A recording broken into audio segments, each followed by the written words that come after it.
Not quite as many movies to sort through this week, but there's some good stuff debuting in theaters and for streaming as well. Nothing really for the kids this week, and one stinker.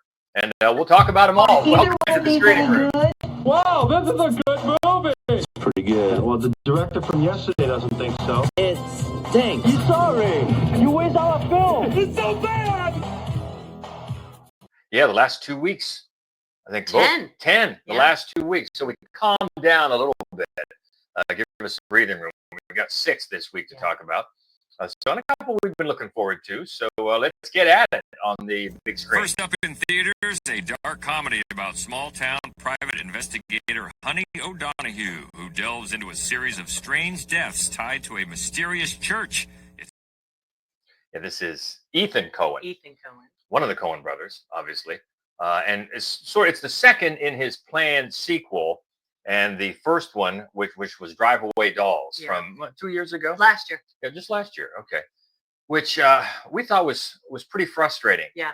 It had promise. Yeah. But it was so weird to me because it seemed like one of the actual Coen brothers trying to do what everybody thought a Coen brothers movie would do. Right. Just seemed like it was just trying too hard. So anyway, we're back for round 2, and we've got still the main star, Margaret Qualley, but she's not playing the same character. No, she is playing Honey O'Donoghue, and this is it's a modern day story, set in present day, but it's got the hard boiled sort of noirish gumshoe aces kind of a vibe about it, and she plays the gumshoe. She plays this private detective, and as the film opens, she's talking to a cop about this overturned vehicle in the bottom of a ravine. The woman who's dead in the car was supposed to be a client of hers. She hasn't officially taken the case, and the woman is dead now. So, but business is slow, and she decides to kind of look into it, even though it's allegedly a traffic fatality.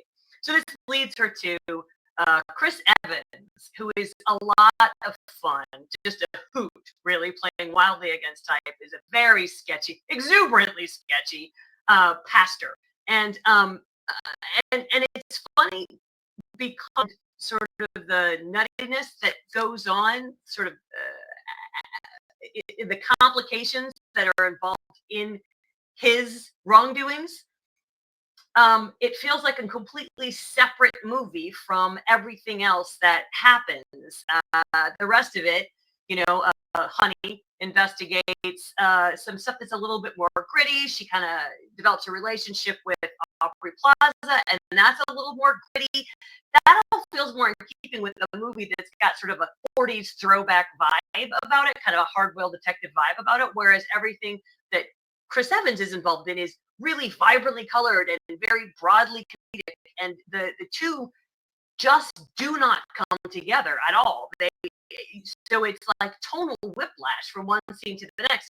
Individually, there are some really excellent scenes, but taken together, you're just left barely 90 minutes, and there's quite a bit of filler, actually. Probably much lengthier sex scenes that are necessary, which seems like a weird thing to say, but there's a lot of sex scenes in this movie, and most of them are like, okay, all right, there's a lot of Margaret Qualley just driving around, and there are more costume changes than I think I've ever seen in a single film. She looks awesome, and there is a lot of fun in the movie, but on the whole, it definitely, I would say, comes up wanting for a Coen brothers movie or not. Yeah, there's no question about the cast. Margaret Qualley has been on a winning streak now for a while. Aubrey Plaza, always great to see. Chris Evans, I think he dives into these supporting characters that are against the Captain America type. You remember how much fun he had in Knives Out. You can tell he was loving it. Loving it. So you get the feeling he's having. Charlie Day is also fun in this. Oh yeah, he's always a hoot. Yes. But it's the second part of this planned trilogy that is specifically like lesbian centered, right? Lesbian B movies. Okay, and it's Ethan Coen and I believe his wife. Yeah, Trisha Coen. That are doing this. So far be it from me to speak on it either, but I mean, you wonder if you're planning. I love that ambition, but is anyone involved in the film a lesbian? We don't know. We don't know. Yeah. But But we know that probably the filmmakers are not, right. at least one of them. So Right. you just wonder where you get that. You would think, you would hope, if you're going to do that, you have some authentic points of view, Right. you know. But still, I think it feels like reaching for something that you never ever feel that way with a Coen Brothers movie. Right. Maybe the No. Hudsucker Proxy. That's the one I don't care Yeah. for. Other than that, each one seems so precise Yeah. and so planned, and Yeah. everything is just right. Not a word wasted. And like you said here, feels like filler Yeah. for a planned trilogy. Yeah. So we shall see where the third one goes. Yeah. But Honey Don't is kind of like you said, moments, but not together as a whole. Yeah. And that is in theaters now. Next in theaters, a broker of lucrative payoffs between corrupt corporations and the individuals who threaten them breaks his own rules when a new client seeks his protection to stay alive. It's Relay. Like this cast as well. Oh my God, yes. Yeah. Yeah. Riz Ahmed at the top and Yeah. Lily James. Yeah. All right. Yeah. Sam Worthington also in a smaller role, and he's very good in this. And it's an interesting idea, and it's directed by Dave McKenzie, who did Hell or High Water a few years ago. He did Startup before that. One of the great. really great. Hell or High Water. Oh, love Come it on. so much. So good. And this is another. It's a thriller. And twisty and what's going to happen and very edge of your seat, and Riz Ahmed, who does not speak a single word for I bet 20 minutes.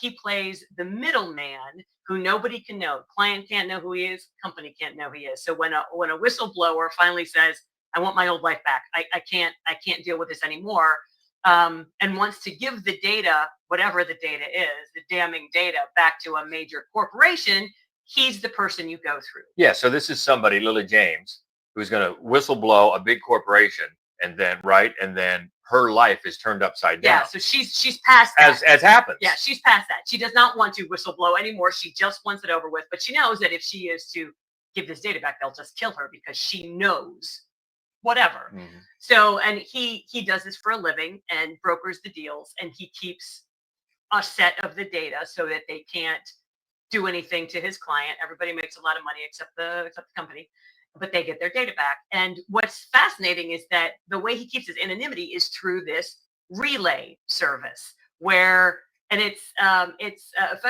federally protected service for people who are deaf and hearing impaired, so that they can make phone calls, and then they tap in their message, and the person in the relay speaks it to the person on the other end of the phone, and then that person speaks it back, and they tap it back, and so there's a person in the middle, so the two never talk to each other. And that's what's fascinating about this movie, is that he works so hard to keep his anonymity, and yet he's drawn to Lily James because she keeps making dumb decisions, and he doesn't want anything to happen to her. And that's really where the movie comes together and does a good job of keeping you on the edge of your seat. Lily James does a really good job and a surprising character, but it's and actually, I mean, Sam Worthington is also great. The whole supporting cast is great. The whole supporting cast, top to bottom, really, really good. But as is often the case, this is all on Riz Ahmed. I mean, he carries so much of the movie without saying anything. Mm-hmm. And not everybody can do that, but he can, and he's just remarkable in this movie. And it is really a thriller, like an old school thriller, and I enjoyed it. Yeah, well, it reminds you, for anyone that didn't see Hell or High Water, was skilled director with a thriller. I mean, Hell or High Water was like a Western, but still had thriller elements to it. For sure. And was so good. So good. There's It was our favorite movie that year. Yeah, a certain pacing that you have to instill in the movie, and yeah, good performances certainly don't hurt. And especially when, like you said, you're not even speaking. No. And that's tough to do, but yeah, he can pull it off. So yeah, good thriller. Yeah. Always love a good thriller, and this one is in theaters as well, and it's called Relay. Staying in theaters for the latest from Ron Howard. It's based on a true account of a group of outsiders who settle on a remote island only to discover their greatest threat isn't the brutal climate or deadly wildlife, but each other. In Eden. Yeah, this is a fascinating story, a historical drama based on true events. What's interesting, though, one of the interesting things you find out at the end when the movie updates you with what happened. Two of these people involved that did survive wrote books about what happened, and they were differing accounts, of course. But at least in the credits, the script is not adapting either of those books. So you wonder how did they settle on these facts, and whose point of view? You pretty much know at the end of the movie whose point of view it was, but it's an interesting story nonetheless, and one you might be spurred to learn more about. But it's the years just after World War I, and a doctor, Dr. Ritter, has fled, and his partner. This is Jude Law and Vanessa Kirby. They have fled basically civilization because Ritter is convinced that mankind is doomed. After World War I, they're done. They have to be elevated to a higher plane, and he thinks he can do that. He's going to go off. They're going to go off and live on this remote island by themselves, and he is going to work on his manifesto, his philosophy that he hopes will save mankind, and in doing so, find salvation. So they go, and they're making a life of it. And he bangs out on this typewriter. This is after he's pulled all of his teeth. He pulls all his teeth out to avoid infection. And well, it comes to play because Vanessa has an infected tooth, and she's in quite pain. He just pulled all his, and he puts dentures in to eat. Anyway, he bangs out on this typewriter, and then he puts his writings, his philosophies in this box. And every once in a while, a ship comes by and takes them from this makeshift mailbox. And so the writings have made their way back to shore, and especially in Germany, he has found a cult following of people who are really invested in his assumed making a new utopia. But he doesn't know. A new Eden. No, he doesn't. Until who shows up to also live on the island, but the family of Daniel Bruhl, his wife, played by Sydney Sweeney, and their teenage boy who has tuberculosis. So they're intrigued, especially Daniel Bruhl, with this new utopia, this new vision of utopia. And they also hope the climate will help their son's condition, which it actually ends up doing.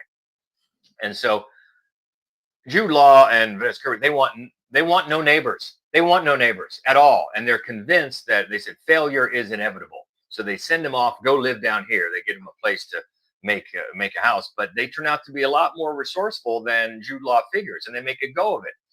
And they're cohabitating peacefully, I guess. And then you get, who else shows up but Ana de Armas as a baroness, and she's got these two servants/lovers in tow, and she has this grand plan to build an exclusive hotel only for the richest of the rich tourists. And boy, does she just blow the whole thing up. And Ana de Armas is great. I mean, she digs into this part that is so self-absorbed and so narcissistic, it would be cartoonish, except for the world where we wake up to every day.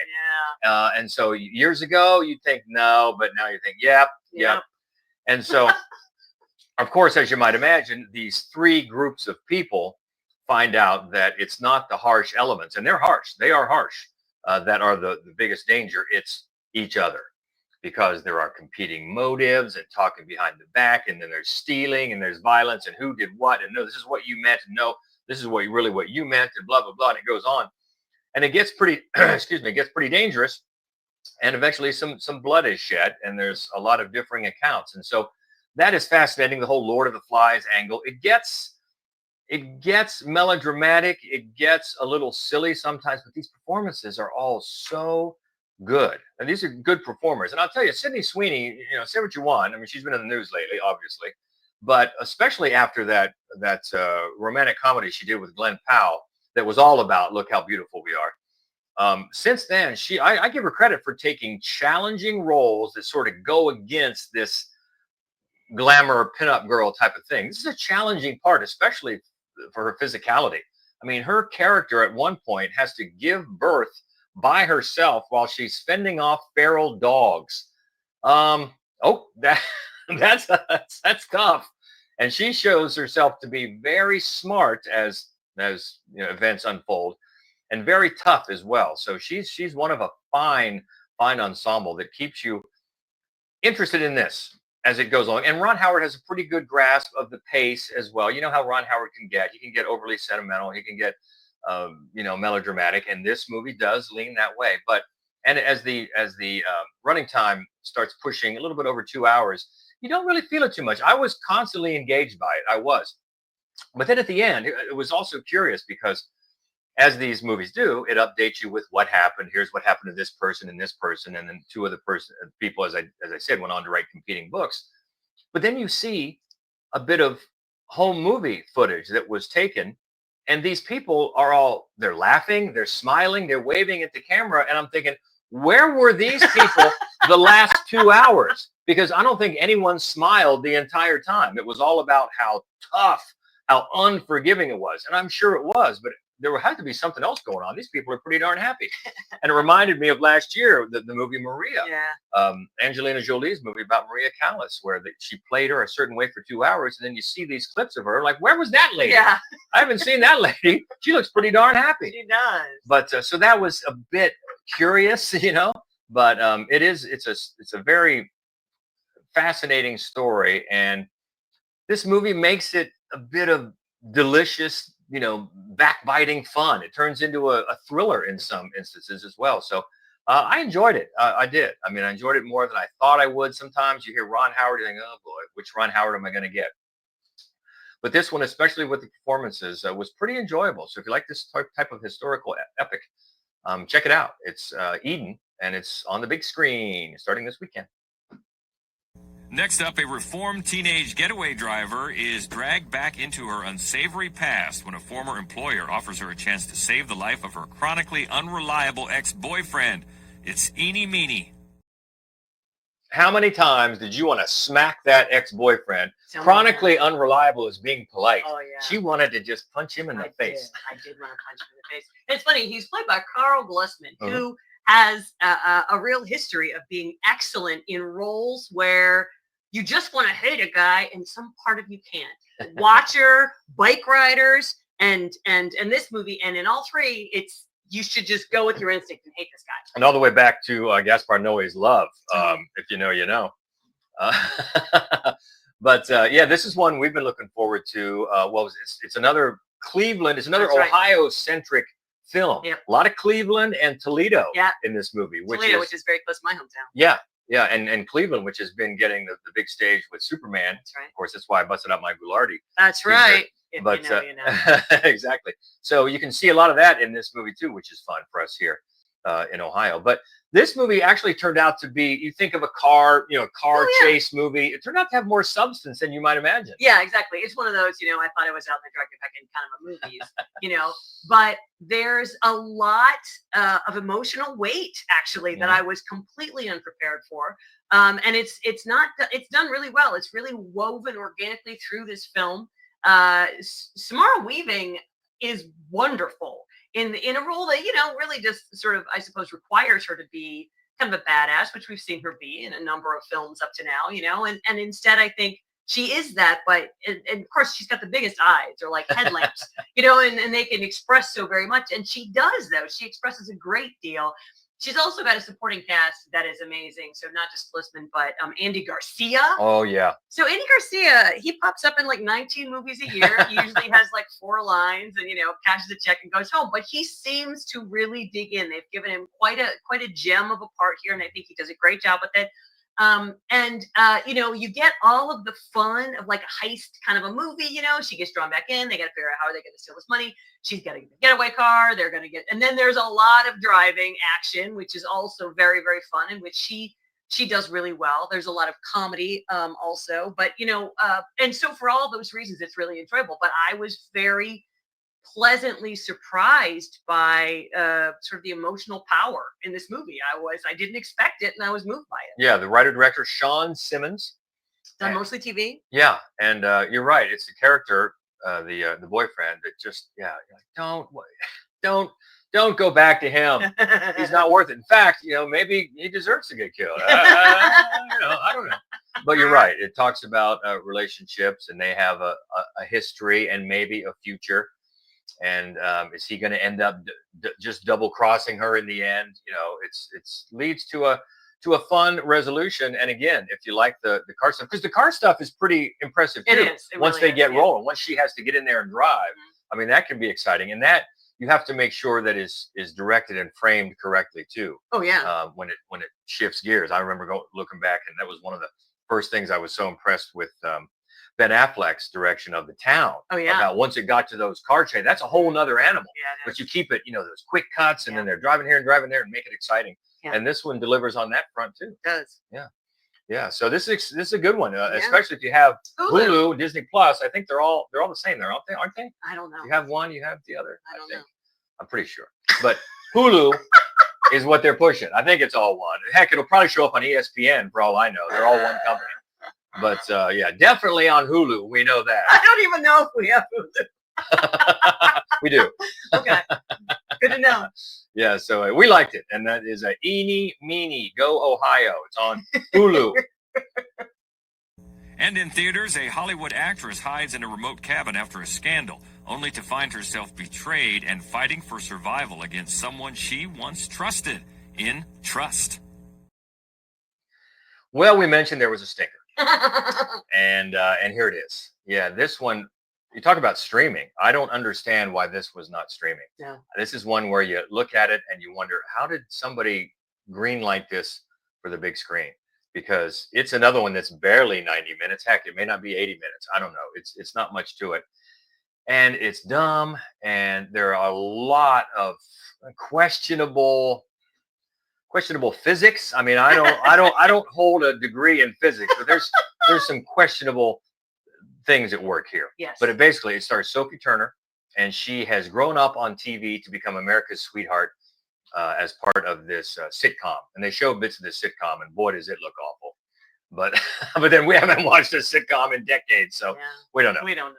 And her TV dad is Billy Campbell, and she gets into her phone is a lot of celebrities have their phones hacked. So she has some embarrassing photos leaked by this hack, and she's in a scandal because she's America's sweetheart. She can't, these kind of photos just don't go.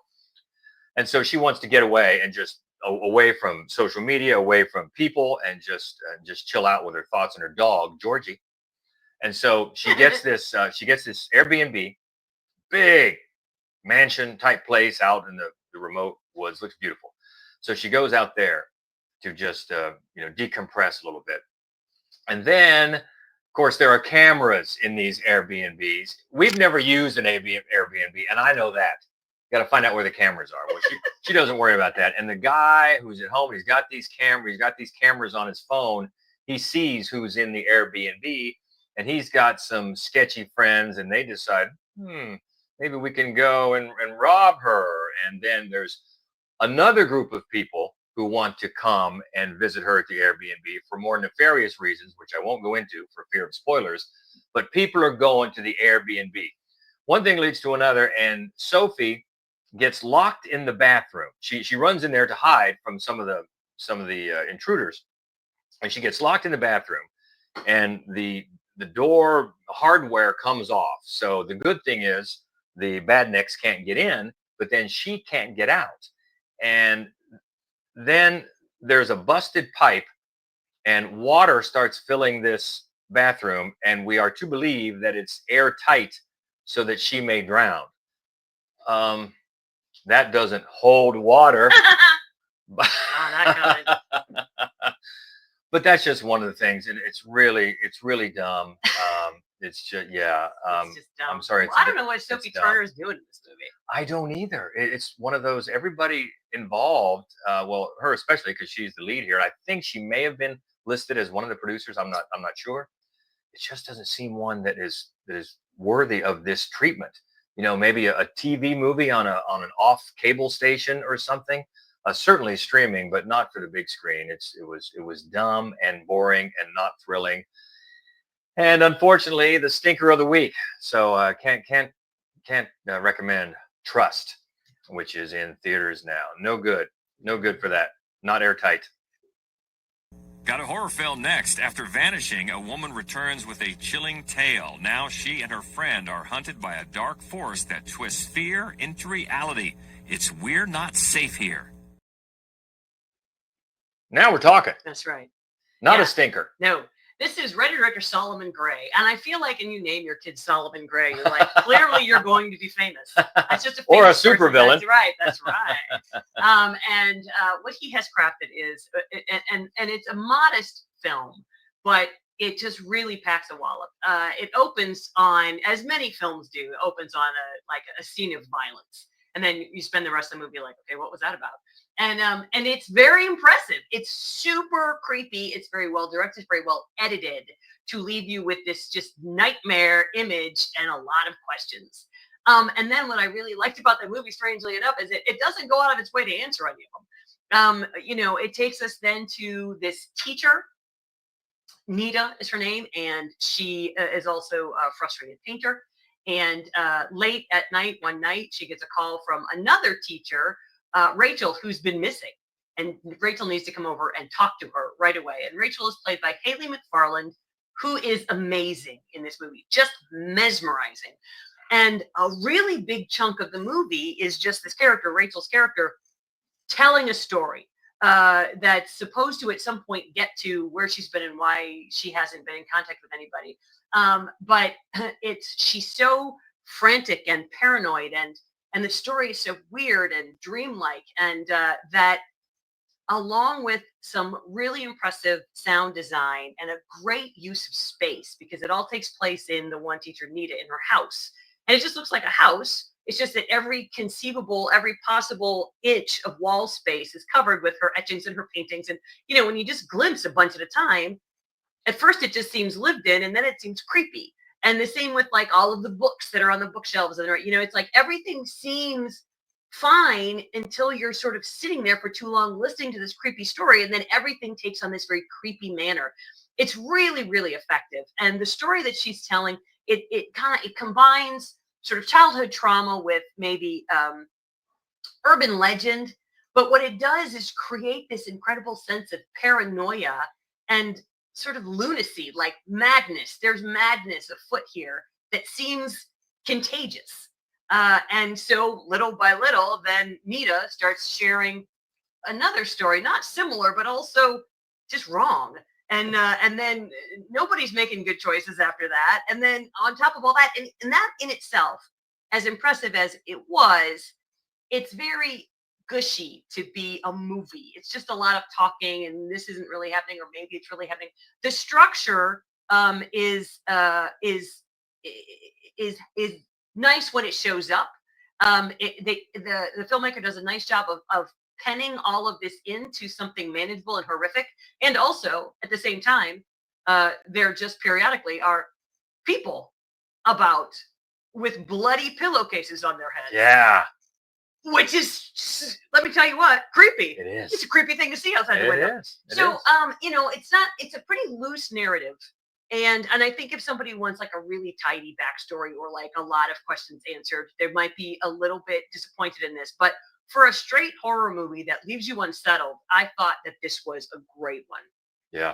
Yeah. And this one is streaming, correct? It is. Streaming. So that's a good choice. Looking for a good indie horror. And I think we're starting to see some pushback again with weapons too. We talked about a pushback against the tidy red bows at the end. Yeah. Because a lot of movies now for a little while have been supplying that, especially for streaming. Yeah. And you know what? It can go too far, as like anything, it can. And so let's pull back and leave room for interpretation. Sure. And imagination. What's wrong with that? Nothing. Yeah. It can be really, really good, especially the bloody pillowcase. That's right. I mean, just look at the movie poster and tell me that's not creepy. It's creepy. And maybe even creepier if you don't know exactly what is going on. That's right. Because then you start imagining your own thing. Sometimes that can be scarier. So yeah, I got no problems. You know that. You heard us talk about weapons. We have no problems with the ending of weapons. So it is fun because it doesn't give you all the answers that maybe that another movie might. So yeah, good recommendation there. That's We're Not Safe Here on streaming. So that's the load for this week. Yep. And the Schlocketeer taking another weekend off. That's right. What? I know, we got to talk to HR something. We'll get back with the Schlocketeer, Daniel Baldwin. That's right. Next week. Until then, speaking of, what are we looking for next week? Caught stealing. Darren Aronofsky. Yeah, it's been a minute. Yeah. I'm excited to see Austin what Butler. he does here. Yeah, Austin Butler, Zoe Kravitz. Actually a huge cast. I'm excited to see what he Looks does fun. this one. It does look Looks fun. So we'll check that out. Also, Looking forward to this too. Oh, I guess loose remake of the War of the Roses called The Roses. I cannot and wait. If you got Olivia Colman, done. That's all I need. Honestly. Really, it is all you need. But Benedict Cumberbatch at the top, and then I forget some of the other supporters. Oh, Kate McKinnon, right? Allison Janney, come on, right? Come Shut on. up! I'm so in. I want to go to that I'm party, so in. even if there's gunplay. I want to go to that dinner party. And here's a party we're going to today. The remake of Toxic Avenger comes out next week, George. That's right. We're going to watch it tonight, and we already looked. The problem is we don't have a mop. We don't have a mop. We're going to have to use a Swiffer. We have a Swiffer. Yeah. So we're going to hope that is up. Yeah, but we're looking forward to watching the Toxic Avengers. And then What We Hide. That was delayed. That was supposed to come out a few weeks ago. I think it's McKenna Grace. I believe, right, yes. who we love. Yes, we do. And one of our, if you saw our video about our favorite interviews ever, she was on there. She was. Yeah. She's great, like McKenna Grace. So we'll look at those. And probably more. That's only 4. I bet more stuff will pop up next week. But until then, what do you think? Honey, Don't, or Relay, or Eenie Meanie, or maybe you love Trust? That's fine. Let's discuss. You can always find us on MaddWolf.com is the main website, and MaddWolf Columbus on all the socials, of course, on YouTube, on TikTok, on Instagram, on Facebook. I'm probably forgetting something. On Threads, on Blue Sky. So all over the place. Plenty of ways to keep in touch. So hope you will. Have a great week as we get ready for Labor Day weekend next weekend. What happened? Really? Yes. Next weekend is Labor Day weekend. That is craziness, but we're not there yet. So enjoy these last few weeks of summer. Stay well. She is Hope Madden. He's George Wolf. And this is the Screening Room Podcast. See ya. I do wish we could chat longer, but I'm having an old friend for dinner. Bye.